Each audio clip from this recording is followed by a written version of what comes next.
Her eyes, often hidden beneath a veil of sleek bangs and dark sunglasses, held a quiet intensity, a depth that belied her youthful presence.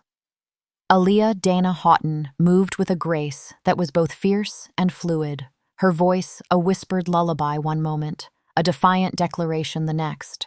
She was the queen of cool, the princess of R&B, yet behind the effortless style and the chart-topping hits lay a profound sense of destiny, a burning ambition tempered by a quiet humility that made her shine even brighter. She navigated the tumultuous world of fame with a wisdom beyond her years, a delicate balance of public persona and fiercely guarded private self. She gave the world a sound that reshaped a genre, a style that influenced generations.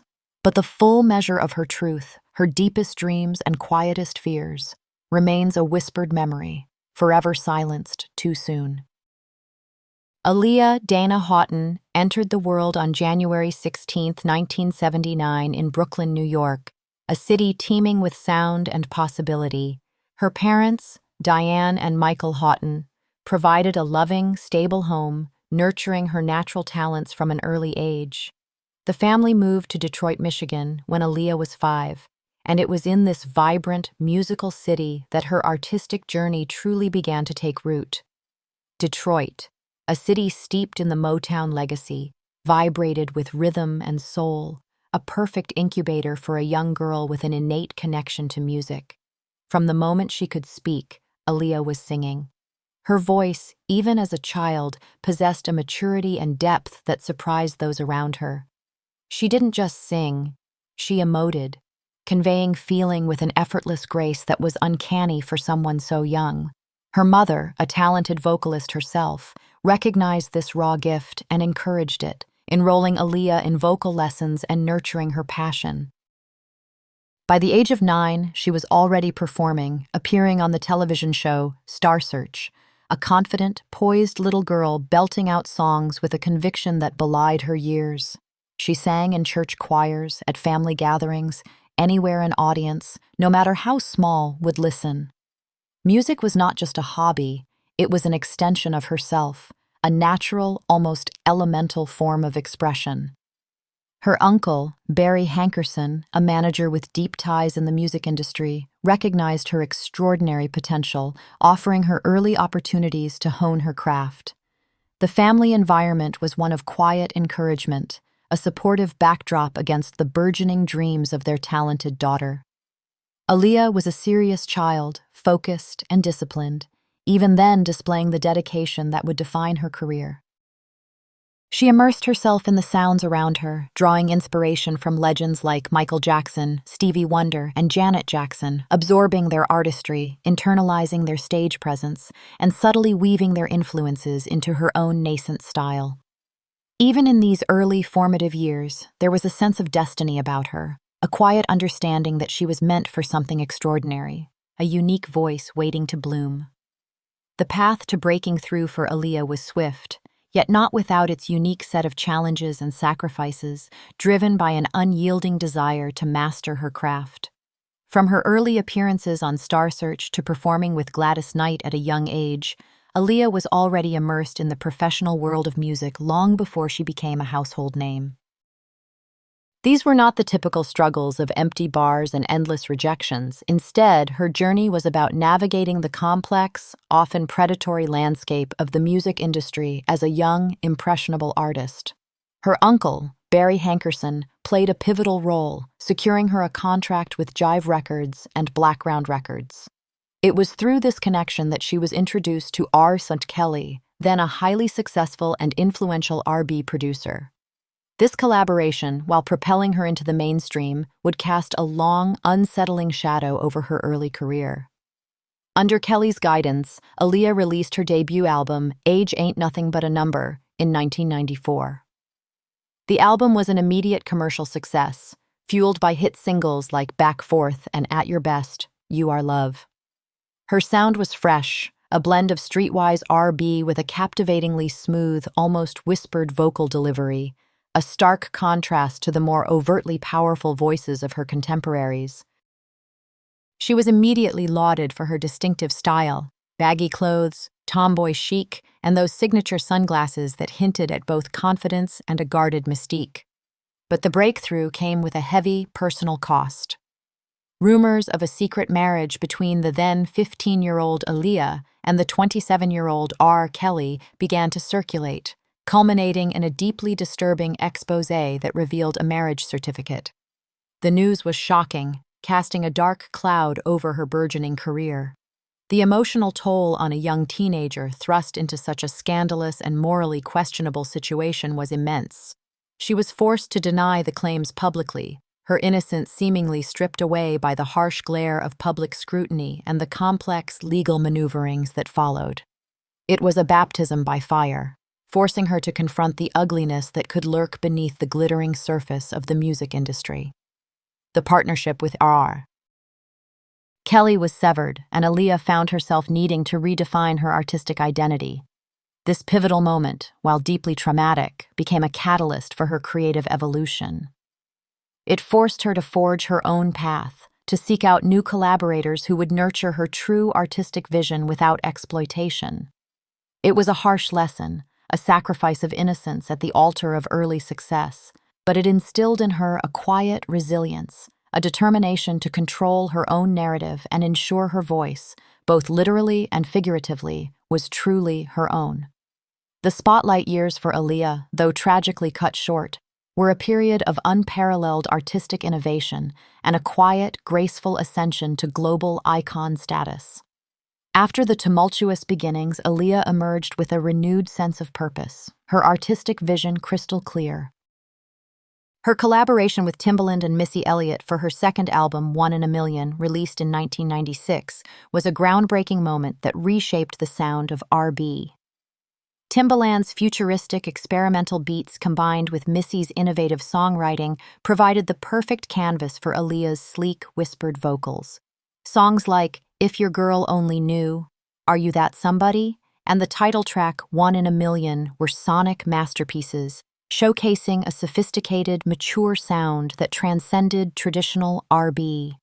She wasn't just singing, she was gliding over complex rhythms, her voice an instrument of subtle power and hypnotic allure. The album solidified her as a trendsetter, a true artist pushing boundaries. Tours became a whirlwind of electrifying performances.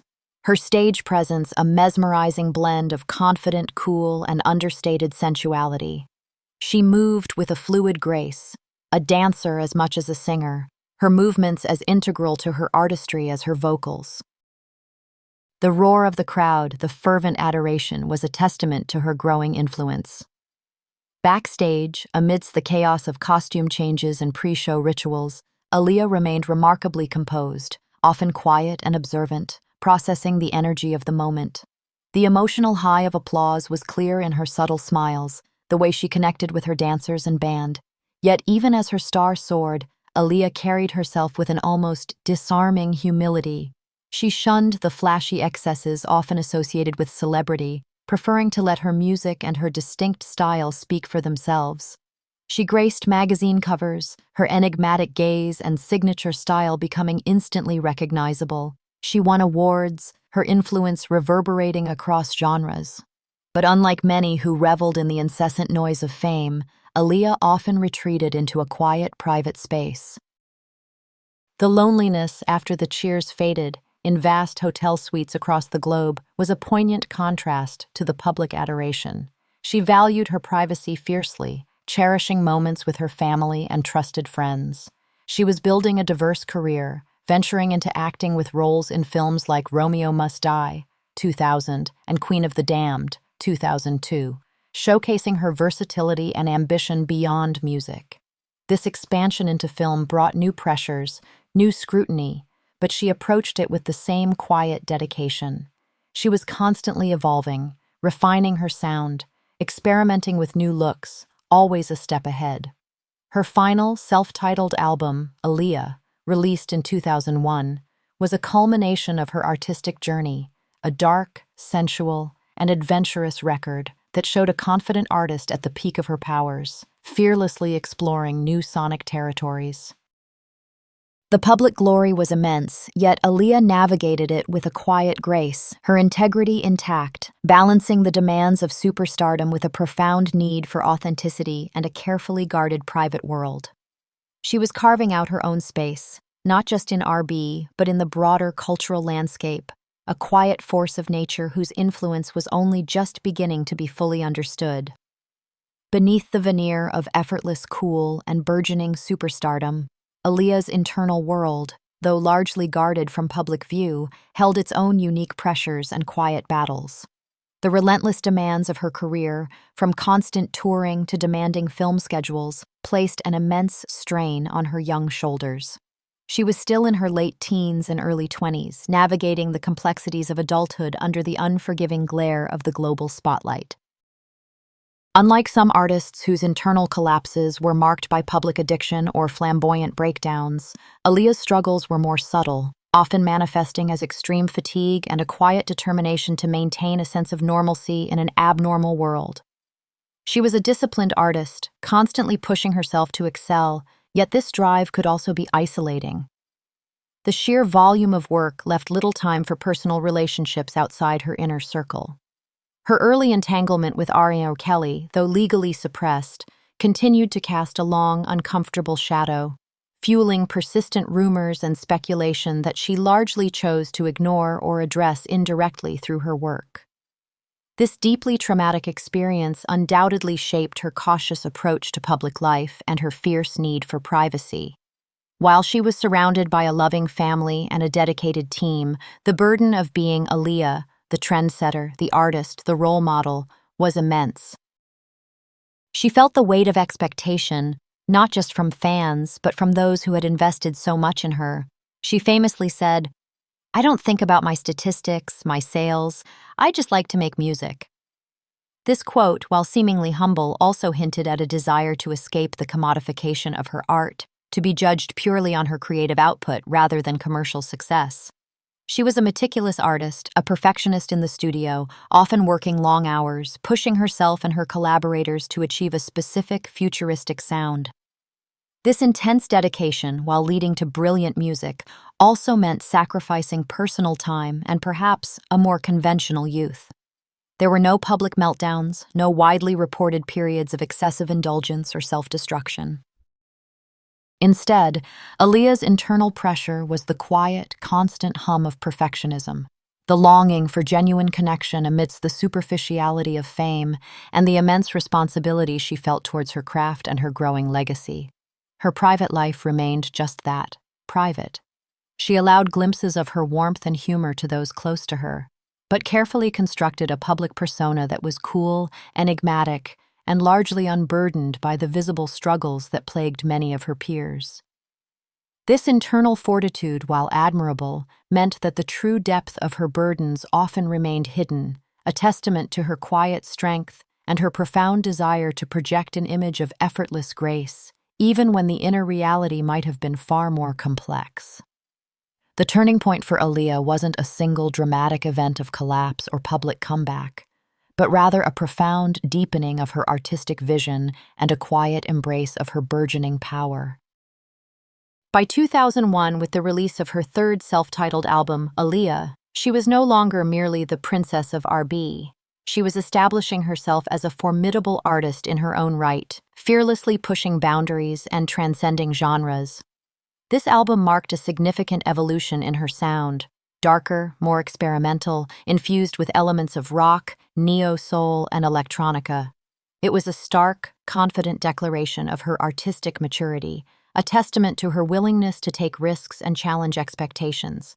Songs like Rock the Boat, More Than a Woman, and We Need a Resolution showcased a newfound lyrical depth and vocal strength, proving she was more than capable of crafting her own narrative. The album was a critical triumph, widely hailed as one of the year's most innovative releases, cementing her status as a true visionary. Simultaneously, her acting career was flourishing. Her role as Trish O'Day in Romeo Must Die had been a commercial success, demonstrating her charisma and natural screen presence. She was cast in major Hollywood films like Queen of the Damned, taking on a complex, dark role, and was slated to appear in the sequels to The Matrix, one of the biggest film franchises of the era. This dual success in both music and film represented a quiet, yet powerful turning point. It wasn't about escaping fame, but about leveraging it to expand her artistic reach, to explore new creative avenues on her own terms. She was no longer just a singer, she was a multifaceted entertainer, a cultural force. This period was one of intense creative excitement and personal growth. She was confident, focused, and deeply engaged in her work, surrounded by a team that respected her vision. She was shaping her future, carefully selecting projects that challenged her, projects that allowed her to express her multifaceted talents. The silence between these moments of public triumph was not one of despair, but of quiet contemplation, of planning, of preparing for the next audacious step. She was building a formidable legacy, brick by painstaking brick, a testament to her unwavering ambition and artistic integrity. Aaliyah's life after fame tragically became her eternal legacy, a profound influence cut short at its absolute peak. There was no quiet fade into obscurity, no gentle reinvention. Instead, the final chapter of her life was an explosion of creativity and ambition, halted by an unimaginable tragedy. In the summer of 2001, she was filming the music video for her single Rock the Boat in the Bahamas, a vibrant, sun-drenched celebration of her latest album's success. She was vibrant, full of life, brimming with plans for future music, film roles, and collaborations. She spoke of wanting to pursue more acting, of pushing her musical boundaries even further. She had just released her self-titled album, a critical and commercial triumph that showcased her artistic evolution, her daring to explore darker, more mature themes. She was embodying the promise of a global icon, a true crossover star who effortlessly blended music, fashion, and film. Her final days were a whirlwind of creative energy surrounded by her beloved team. There was no time for coping with silence, only for chasing the next horizon. The silence that followed was not one of her choosing. It was an abrupt, devastating silence that echoed across the globe. On August 25, 2001, after wrapping the Rock the Boat video shoot, Aaliyah and 8 others boarded a small twin-engine plane bound for Florida. Moments after takeoff, the plane crashed, killing everyone on board. She was just 22 years old. Her healing, her growth, her continued artistry were all tragically extinguished in an instant. Her life after fame was transformed into a profound absence, a silence that spoke volumes about what the world had lost. Aaliyah's voice still echoes today, a timeless whisper of cool confidence and effortless grace that continues to shape music, fashion, and culture. What she gave the world was an undeniable blueprint for the future of R&B, a fusion of edgy hip-hop beats with smooth, understated vocals that influenced countless artists.